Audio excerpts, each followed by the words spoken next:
네, 오늘 누가복음 강해 41번째 시간입니다. 누가복음 11장 37절로 54절 끝까지의 말씀을 가지고 겉과 속이 다른 자라고 하는 제목으로 말씀 나눕니다. 오늘 누가복음 11장 37절의 말씀을 살펴볼 때는 앞에 33절부터 시작되는 말씀부터 보아야 합니다. 33절부터는 뭐라고 되어 있습니까? 누구든지 등불을 켜서 음속이나 말 아래 두지 아니하고 등경위에 두나니 이는 들어가는 자로 그 빛을 보게 하려 함이라. 여기서 등불을 말하고 있습니다. 그 앞에 요나의 표적과는 잘 어울리지 않는 말씀입니다. 그런데 주님은 내 몸의 등불은 눈이라 내 눈이 성하면 온몸이 밝을 것이요 만일 나쁘면 내 몸도 어두우리라 하면서 눈이 밝아야 된다라고 하는 것을 말하고 등불은 밝게 비추어야 된다라고 하는 것을 말씀하고 있습니다. 지금 눈이 어두운 자들에 대해서 이제 예수님이 말씀하시기 위한 그러한 복선을 깔고 있는 것입니다. 눈이 어두운 자들은 어떻게 될까요? 오늘 37절부터 54절까지에 나오는 두 사람의 모습이 있습니다. 바리새인과 율법교사입니다.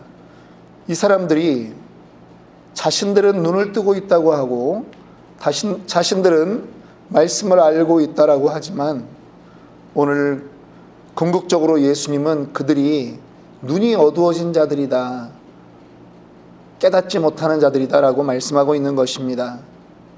오늘 37절 예수께서 말씀하실 때 한 바리새인이 자기와 함께 점심 잡수시기를 청함으로 들어가 앉으셨더니 잡수시기 전에 손 씻지 아니하심을 그 바리새인이 보고 이상히 여기는지라. 이스라엘 사람들에게는 생활 가운데도 수많은 율법적인 그러한 행동들이 있습니다. 예를 들면 오늘 지금 밥 먹기 전에 손 씻는 것이 율법 가운데 있는 것입니다. 우리도 밥을 먹기 전에 손을 씻습니다. 그러나 이것을 율법이라고 말하지 않죠. 우리는 위생 때문에 손을 씻습니다. 특별히 코로나 이후에는 손 씻는 일들이 우리 생활에 아주 보편화되었습니다. 손만 씻어도 건강을 유지하는데 아주 유익합니다. 그런데 이스라엘 사람들은 이 손 씻는 것을 율법화했습니다. 손을 씻지 않고 먹는다라고 하는 것은 율법을 어기는 것처럼 그렇게 해놓았습니다. 그런데 예수님이 이것을 몰랐을까요? 예수님이 아십니다. 바리새인이 이 상황을 보고 이상히 여기는 것을 알고 주님이 말씀합니다. 39절이죠. 주께서 이르시되 너희 바리새인은 지금 잔과 대접의 겉은 깨끗하나 너희 속에는 탐욕과 악독이 가득하도다. 어리석은 자들아, 겉을 만드시니가 속도 만들지 아니하였느냐? 그러나 그 안에 있는 것으로 구제하라. 그리하면 모든 것이 너희에게 깨끗하리라. 지금 바리새인들은 자신들은 율법을 잘 지킨다라고 생각하는 사람들입니다. 바리새인들이라고 하는 이 바리새라고 하는 말이 구별되었다라고 하는, 분리되었다라고 하는 뜻입니다. 이 사람들은 언제부터 나왔습니까? 기원전 500년경에 586년에 이 유대가 바벨론에 의해 멸망했습니다. 그들이 지도층들이 전부 다 바벨론으로 끌려갑니다. 그리고 회개합니다. 우리가 말씀대로 살지 않아서 망했구나 라고 생각하고 이제 하나님이 다시 한번 우리에게 기회를 주시면 우리는 말씀대로 살겠습니다 라고 하는 사람들이었습니다. 그래서 이 사람들이 이제 70년 포로 생활을 마치고 귀향한 다음에 그들 가운데 율법대로 살자, 말씀대로 살자라고 하는 거룩한 운동이 있었습니다.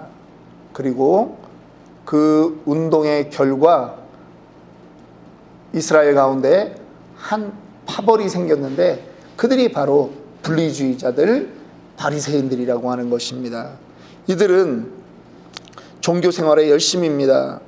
모세오경, 그러니까 창세기, 출애굽기, 레위기, 민수기, 신명기, 이 정도는 암송한다라는 거죠.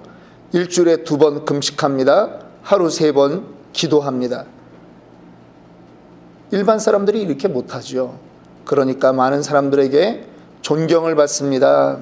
그런데 예수님이 지금 그들을 향해서 비난하는 것입니다.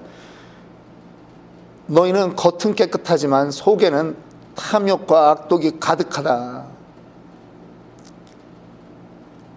그냥 대놓고 신랄하게 비판하는 것입니다. 껍데기만 있는 사람들이다라고 하는 것이죠. 그리고 42절에 가니까 화 있을진저 너희 바리새인들이여, 너희가 박하와 운향과 모든 채소의 11조는 들이되 공의와 하나님께 대한 사랑은 버리는도다. 그러나 이것도 행하고 저것도 버리지 말아야 할지니라. 이들은 물질 생활도 잘합니다. 그런데 그들은 내가 이것만 하면 되지라고 하는 생각으로 가득 찼다라고 하는 것이죠. 그들은 하나님에 대한 사랑은 없이 헌금만 하는 사람들이라는 것입니다. 여러분, 하나님에 대한 사랑 없는 헌금이 무슨 의미가 있겠습니까? 하나님이 우리에게 돈이 부족해서 헌금하라고 말합니까?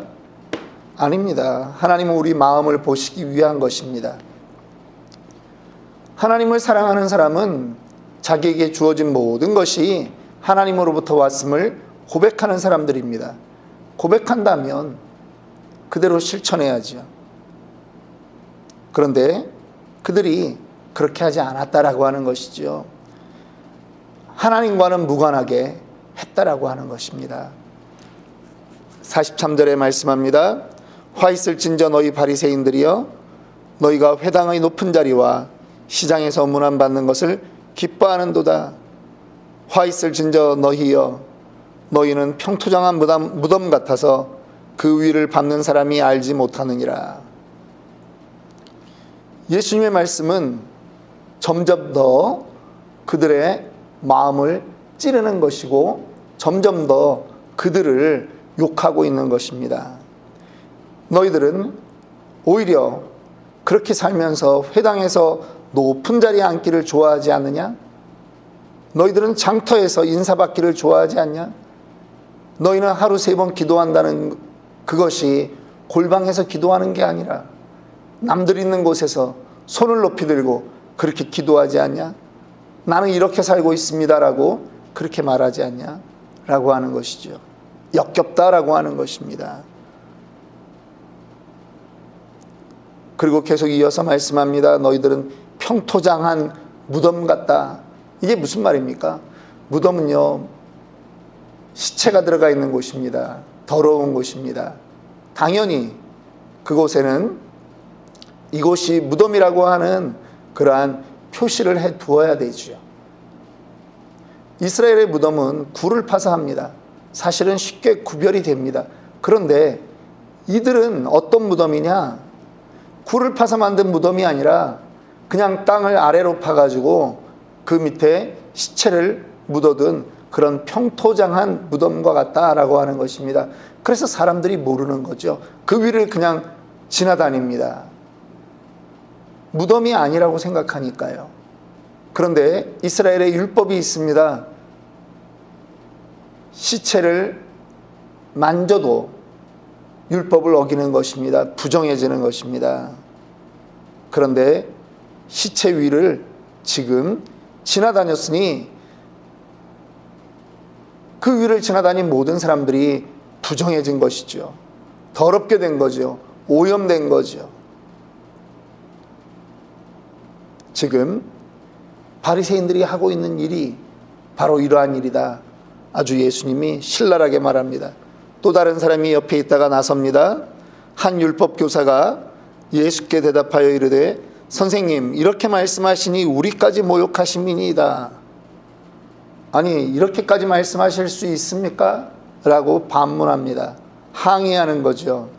그랬더니 예수님이 46절에 이르시되 화 있을진저 또 너희 율법교사여, 자기 어려운 짐을 사람에게 지우고 너희는 한 손가락도 이 짐에 배지 않는도다. 그래, 내가 너희까지도 내가 말하고 싶은 거다. 바리새인, 그리고 너희 율법교사들, 보통 서기관이라고 하죠. 혹은 랍비라고 존경받는 너희들은 왜 그렇게 율법에 정해놓지 않은 것까지도 그렇게 만들어서 사람들에게 짐을 지우느냐라고 말하고 있는 것입니다. 52절 말씀 보겠습니다. 화 있을진저 너희 율법교사여, 너희가 지식의 열쇠를 가져가서 너희도 들어가지 않고 또 들어가고자 하는 자도 막았느니라 하시니라. 여러분, 누군가 지식을 알고 있으면 남들도 그 지식으로 이끌어야죠. 책을 보다가 가장 짜증나는 책이 있습니다. 뭐냐 하면 쉬운 걸 너무 어렵게 쓴 책은 읽다가 버리고 싶습니다. 쉬운 거를 왜 어려운 말로 할까? 아니, 책을 쓰는 이유가 뭡니까? 자기 지식 자랑입니까? 아니죠. 남들도 이 책을 통해서 쉽게 자기가 도달했던 지식의 단계까지 올라오도록 하는 것이 책을 쓰는 목적이죠. 자기 지식 자랑입니까? 그런데 율법교사들 어떻게 살았다는 것입니까? 지식 자랑했다라고 하는 것입니다. 남들 지키지도 못할 거를 지켜야 된다라고 말하는 것입니다. 성경에 있는 율법을 이들은 확대해서 율법 613개를 만들어 두었습니다. 예를 들면 안식일에 관한 것,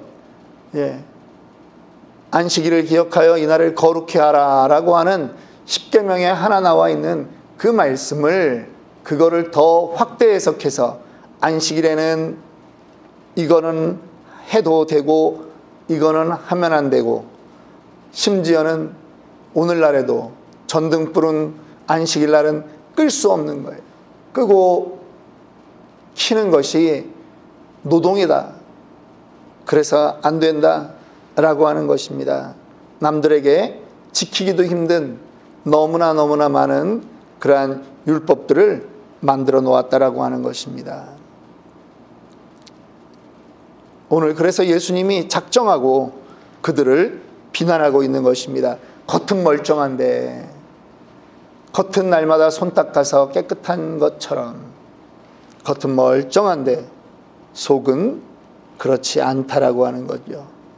역겹다라고 하는 거죠. 그렇게 비난하자 53절 54절 거기서 나오실 때에 서기관과 바리새인들이 거세게 달려들어 여러 가지 일을 따져 묻고 그 입에서 나오는 말을 책잡고자 하여 노리고 있더라. 예수님을 이제 이 사람들이 자신들의 지혜로, 말의 올무로 예수님을 엮으려고 하고 있는 것입니다. 여러분, 오늘 이 말씀을 보면서 우리는 2000년 전에 유대 땅에서 있었던 그저 한 가지 일로 받아들일 것이 아니라는 거죠. 오늘 이 말씀이 인쇄돼서 우리 눈앞에 보여 있는 것은 우리에게도 하시는 메시지가 있는 것입니다. 눈이 좋아야 한다라고 하는 것입니다.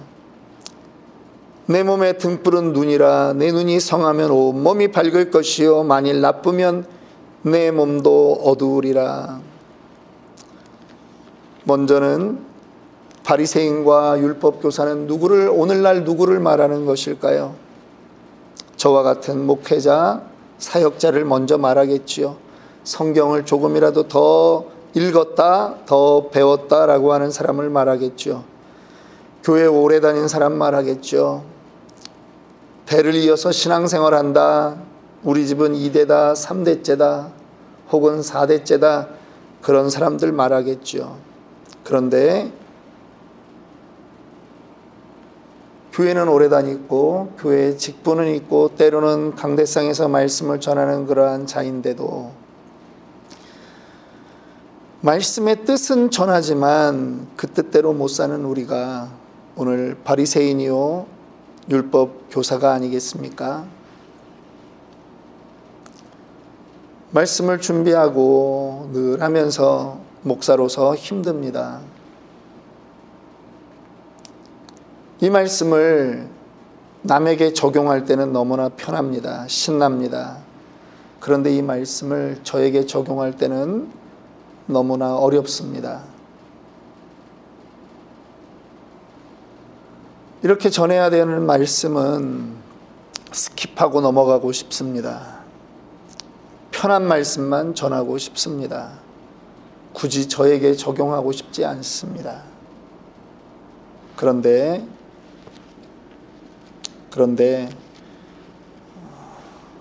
말씀은 남에게 적용하라고 있는 게 아니라 저에게 적용하라고 주님이 말씀 주신 거지요. 부족합니다. 많이 부족해서 힘들고 어렵습니다. 그래서 다시 또 결심합니다. 이미 바리새인과 같이 되어버린 나, 이미 율법 교사와 같이 되어버린 나, 회개합니다. 오늘 저와 여러분의 삶 가운데도 내가 무엇인가 이루고 있다라고 생각한다면 여러분 다시 한번 돌아봅시다.